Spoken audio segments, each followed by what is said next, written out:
शुक्ल पक्ष की नवमी तिथि, बैसाख महीना, पीला चंदन घिसकर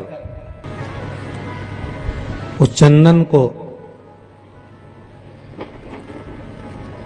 एक सुंदर पीपल का कोमल पत्ता, कोमल पत्ता मतलब एकदम, एक तो पीपल का होता है कड़ला पत्ता, एकदम कड़क हो जाता है, और एकदम होता है कोमल पत्ता।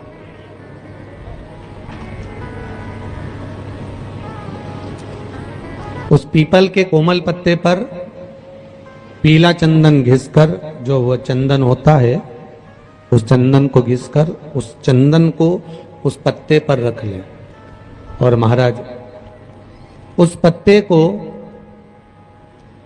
मध्याह्न के समय पर, जैसे जब सुबह के समय पर सारी पूजन हो जाए, अर्चना हो जाए, भगवान शिव के मंदिरों में जल समर्पित हो जाए, उसके बाद में जब बाबा एकदम आनंद में विराजे हों, तब जहां शिवलिंग रखा होता है,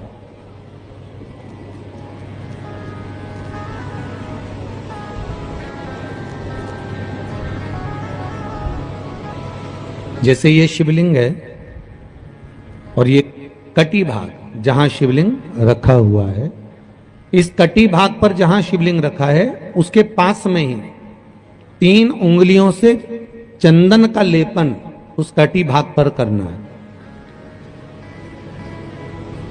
जो उंगलियां लगी रहेगी उसी को अशोक सुंदरी वाली जगह पर स्पर्श करना है, और अशोक सुंदरी वाली जगह पर स्पर्श कर कर कुछ देर तक चंदन लगे रहने देना है। उसके बाद में उस चंदन को वापस निकाल कर लेकर आना है।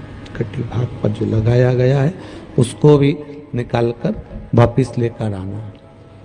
फिर बाबा का स्नान नहीं कराना है, केवल चंदन लेकर आना है, उसी पीपल के पत्ते पर रखकर एक डिब्बी में उस चंदन को आप रख लीजिए।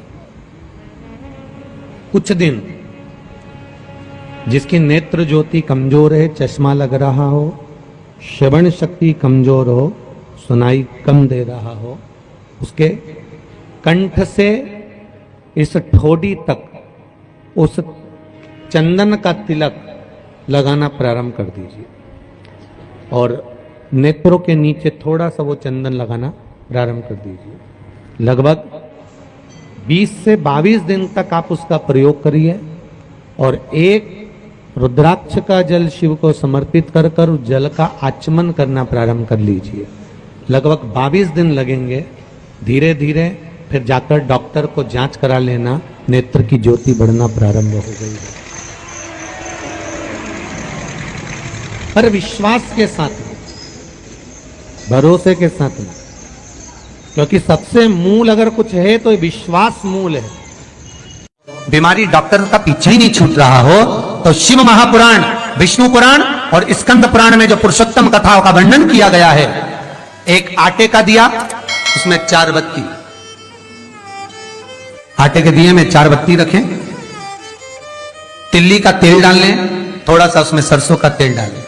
महाराज घर के बाहर, अर्थात घर के अंदर के बाहर जो चौखट होती, चौखट से थोड़ा सा बाहर, बिल्कुल चौखट पे नहीं बैठना, थोड़ा सा बाहर, नवमी तिथि के दिन शाम के 6 से 6:30 के बीच में 21 बार जो व्यक्ति बीमार रहता है उसके सिर से नीचे की ओर श्री नरसिंह भगवान का स्मरण कर कर, जिस अधिक मास में जिस तिथि को उतारा कर रहे हो उस तिथि का नाम लेकर, उस अश्विन अधिक मास का नाम लेकर, जो व्यक्ति का उतारा कर रहे हो उसका नाम और गोत्र लेकर 21 बार जो उतार कर उस दिए को घर के ही चौखट पर रख देता है, उस व्यक्ति की बीमारी छूट जाती है महाराज, वो रोगीला नहीं रहता। बैसाख के महीने में, माधव महीने में इतनी महत्वता क्यों? बैसाख के महीने में नवमी तिथि को माता जानकी का प्रागट्य हुआ है। पृथ्वी से शुक्ल पक्ष की नवमी तिथि, बैसाख महीना, पीला चंदन घिसकर उस चंदन को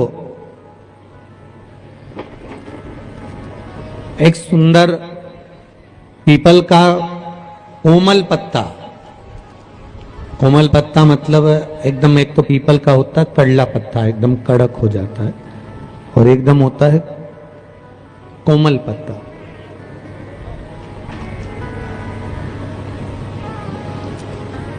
उस पीपल के कोमल पत्ते पर पीला चंदन घिसकर, जो वह चंदन होता है, उस चंदन को घिसकर उस चंदन को उस पत्ते पर रख ले।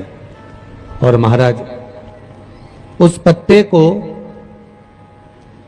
मध्याह्न के समय पर, जैसे जब सुबह के समय पर सारी पूजन हो जाए, अर्चना हो जाए, भगवान शिव के मंदिरों में जल समर्पित हो जाए, उसके बाद में जब बाबा एकदम आनंद में विराजे हों, तब जहां शिवलिंग रखा होता है,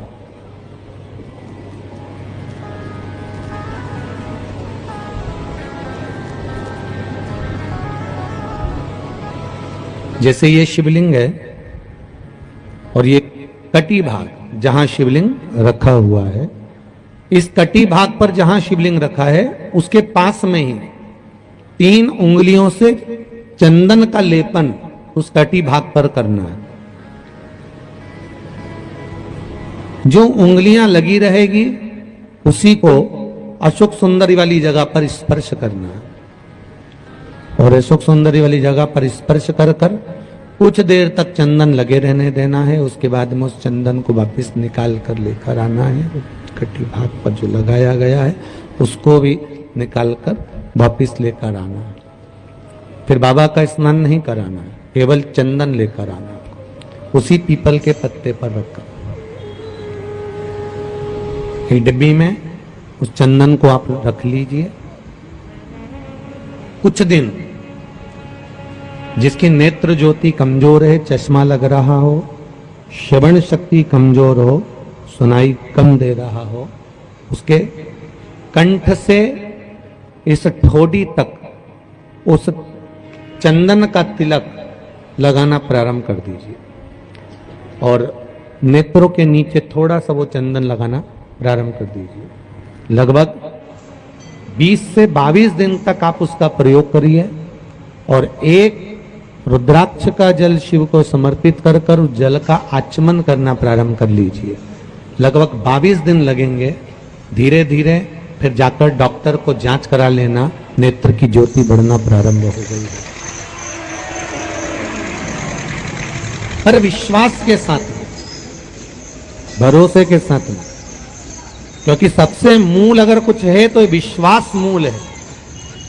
बीमारी डॉक्टर का पीछे ही नहीं छूट रहा हो तो शिव महापुराण, विष्णु पुराण और स्कंद पुराण में जो पुरुषोत्तम कथाओं का वर्णन किया गया है, एक आटे का दिया, उसमें 4 बत्ती, आटे के दिए में 4 बत्ती रखें, तिल्ली का तेल डाल लें, थोड़ा सा उसमें सरसों का तेल डालें।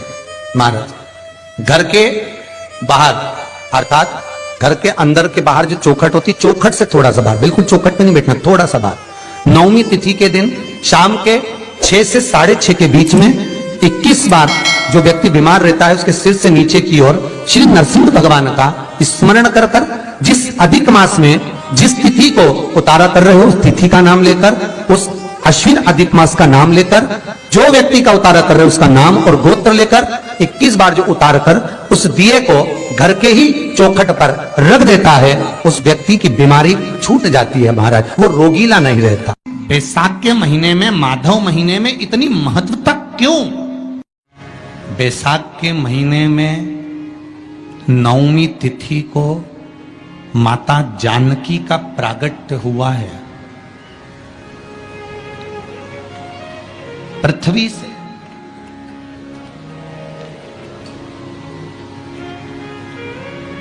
कभी एक विचार करिएगा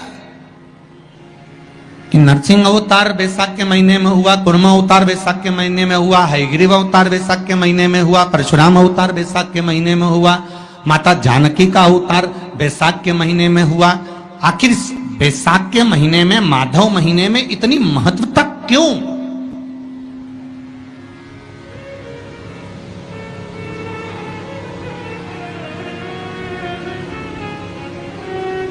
बैसाख के महीने में पड़ने वाली एकादशी चतुर्थी, प्रदोष, अमावस्या, पूर्णिमा, शिवरात्रि, ये सभी इतनी महत्वपूर्ण क्यों हो जाती है?